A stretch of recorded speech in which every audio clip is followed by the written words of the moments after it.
Hey guys, welcome to Marcus Loves Movies. My name is Marcus Lee and welcome to my Black Panther Wakanda Forever movie review. We have waited a long time for this one and it's finally here. I've just come out the cinema. I literally came out the cinema 20 minutes ago and I want to get straight into it.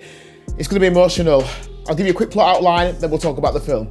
Queen Ramonda, Shuri, M'Baku, Okoye and the Dora Milaje fight to protect their nation from intervening world powers in the wake of King T'Challa's death. As the Wakandans strive to embrace their next chapter, the heroes must band together with Nakia and Everett Ross to forge a new path for their beloved kingdom. So the whole world wants Wakanda's vibranium, which is a very, very special metal which can do all sorts of wonderful things, but it's dangerous in the wrong hands and the Wakandans aren't willing to give it up. So the CIA go mining for this special metal, then they are attacked by a group of people called the Talokans, which is this new race of people that we just see for the first time, and they look like characters out of Mortal Kombat, if I'm perfectly honest. Everybody assumes it's the Wakandans who carried out the attack on the CIA, so Princess Shuri meets up with the leader of the Talokan people, a guy called Nyong'o, and she says, listen, can we find a solution that involves peace? Can we find a peaceful way to get through this?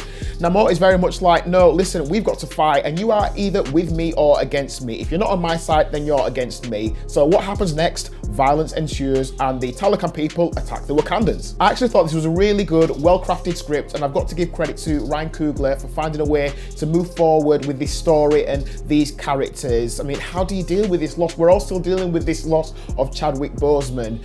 And I won't say what happens at the start of the film, but the first 5 minutes of the film, the entire cinema was stunned into silence. And I feel like they handled that transition from Black Panther 1 into this film really, really well. We've been gifted with a great villain in this film in the character Nyong'o, who's also known as Cool Khan. We're introduced to him for the first time. We get his backstory and it's written really well so we understand his plight. He's played by an actor called Tenoch Huerta, a Mexican actor who might not be well known to you and me. Maybe you know lots about him. I'll be honest, I can't think of many things that I've seen him in before. And I think the great thing about having a villain who is not a Hollywood A-list actor, and that's no disrespect to him, but when you recognize an actor, so when you've got Kate Blanchett who's in, Thor Ragnarok, or you've got Christian Bale who's in Thor Love and Thunder, you know you're watching a famous actor play a role. But when you're watching someone who's not instantly recognizable, you just see them as a villain, and I think he did a fantastic job. I absolutely love Angela Bassett in this. I mean, she plays the Queen,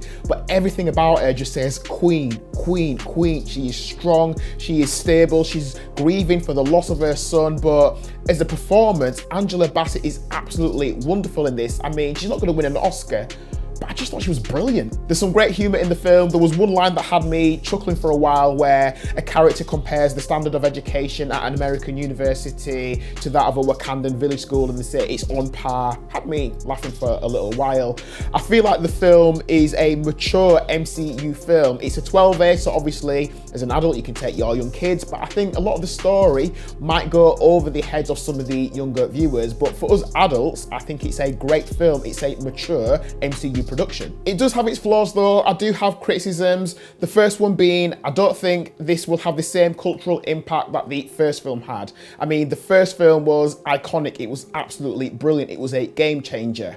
The second criticism is something that they couldn't do anything about. It doesn't have Chadwick Boseman. And how do you replace Chadwick Boseman? Well, you can't. There's no way you can replace that. So they couldn't have done anything about that. But sadly, we do have a sense of he's just missing, he's not here, and that makes us sad. Thirdly, there were times in the middle third where everything seemed to slow down and there was a bit of a lull. And we often find that in MCU movies because they're trying to tell a story around the action, but we come for the action, don't we? We come for the crash bangs and the wallops, and it had a bit of a lull. And ultimately, Black Panther Wakanda Forever feels like it's more about Wakanda than it is about Black Panther. But what do you do when you've lost Chadwick? What do you do? This is a film that is drenched in grief and mourning, and how do you deal with loss? It looks at all of those issues and it handles them really well. I think this is one of the best films in Phase 4. You think back to Doctor Strange Multiverse of Madness, yeah, that was really good. You think about Thor Love and Thunder, yeah, it was decent, but it feels quite silly now in comparison. So this is definitely one of the best films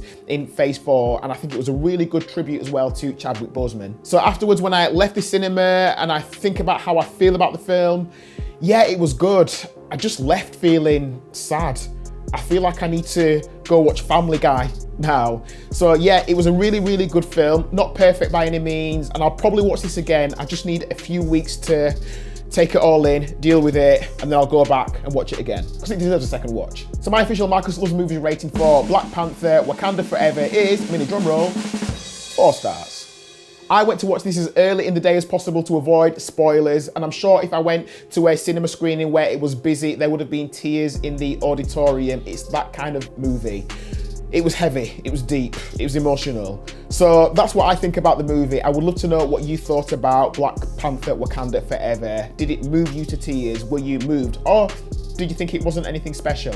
Let me know what you think in the comment section. Whilst you're here, please give this video a like, and also if you do like movie reviews and trailer reactions and film discussion, please consider subscribing to my YouTube channel. Hit the subscribe button and also hit the notification bell so you're notified every time I release a brand new video.